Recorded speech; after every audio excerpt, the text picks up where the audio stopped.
সব সময় তো অনেক রকমের তরকারি হয়, আজ না হয় একটু অন্য রকমের। সকাল থেকে রাত কত যে দৌড়াদৌড়ি করতে হয়, তবেই একটু সুখের মুখ দেখি। রাধে রাধে বন্ধুরা, কেমন আছো সবাই? আশা করি সবাই ভালো আছো, সুস্থ আছো। সকাল থেকে আজকে ব্লগটা শুরু করেছি। গাছে অনেক ফুল ফুটেছিল, টগর ফুল এগুলো, তো ওই তুলে নিয়ে এসে ভগবানকে সেবা দিয়ে দিয়েছিলাম। আমার জব করে চলে এসেছে করে রান্না করে।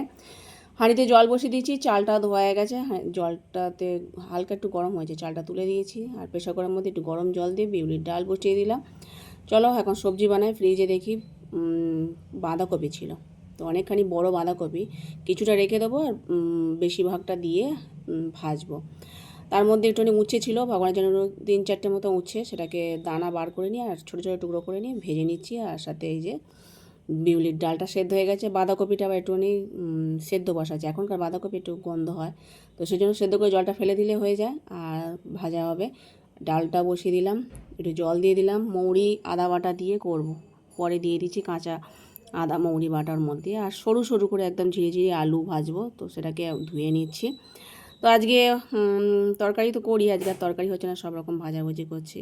আর তেল দেখলাম বাড়ন্ত হয়ে গেছে, সর্ষের তেল আবার ঢেলে নিলাম, কারণ কড়াতে যেটুকুনি তেল ছিল সেটা দিয়ে উচ্ছে ভাজলাম। আর তারপর দেখি বোতল একদম খালি হয়ে গেছে, তো ওই ঢেলে নিলাম। আর শুকনো লঙ্কা ফোড়ন দিয়ে আগে এই আলুটা দিয়ে দিয়েছি ভাজা হোক, আর বাঁধাকপিটা কড়াতে দিয়ে দিচ্ছি, কারণ বাঁধাকপি হতে অনেক টাইম লাগে। আর দুটো কড়া না বসালে তাড়াতাড়ি রান্না হবে না। আমার আবার বেরোবার আছে, সেই জন্যই। তো বাঁধাকপিটা ভাজা হয়ে গেলে ওর মধ্যে একটু পোস্ত ছড়িয়ে দেবো, আর আলুর ভাজাটার মধ্যেও একটু পোস্ত ছড়িয়ে, পোস্ত দিয়ে আলু ভাজাটা বেশ ভালোই লাগে যেরকম, সেরকম আবার এই বাঁধাকপির মধ্যেও পোস্ত ছড়িয়ে দিলে খুব ভালো লাগে। এটা শুধুই ভালো লাগবে, ডাল লাগবে না। যেহেতু বিউলির ডাল করেছি তাই জন্য পোস্ত দিয়ে আলু ভাজলাম।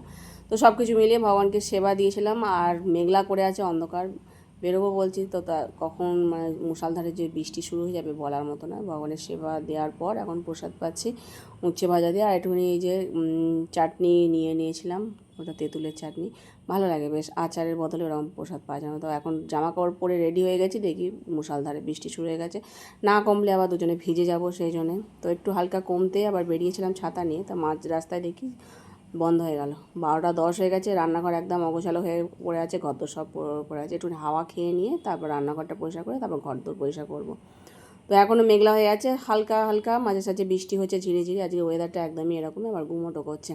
তো বাসন সব মাজা হয়ে গেছে, রান্নাঘরটাকে মুছে নিয়েছিলাম। দুপুরবেলা প্রভুজি এবার অফিস থেকে আসার সময় বাজার করে নিয়ে আসে। বাজার আগে করে গাড়িতে রেখে দেয়, আমি চলে আসি অটোতে করে, ও আবার পরে নিয়ে আসে। তো যাই হোক, বাজার অনেক কিছুই নিয়ে এসছে, এগুলো সব গুছিয়ে রাখবো, কেননা বর্ষাকালের বাজার একটুখানি ভালো করে যত্ন না করে রাখলেই সব নষ্ট হয়ে যায়। সকাল থেকে রাত শুধু দৌড়াদৌড়ি করতেই যায়, তো তবেই তো একটু সুখের মুখ দেখা। তো রাত্রিবেলা তেমন একটু রান্নাবান্না নেই, ভগবানের জন্য শুধু করছি, কেননা ওবেলা একটু অন্ন আছে, সেটাকে ভেজে নেবো। তাই 4টে মতো পরোটা করে দিচ্ছি ভগবানকে ঘিয়ে ভেজে, সেই দিয়ে। আর একটু আলু বীজ ভেজেছিলাম, আর বড়ি বাদাম ভেজেছি ভগবানকে সেবা দেওয়ার জন্য।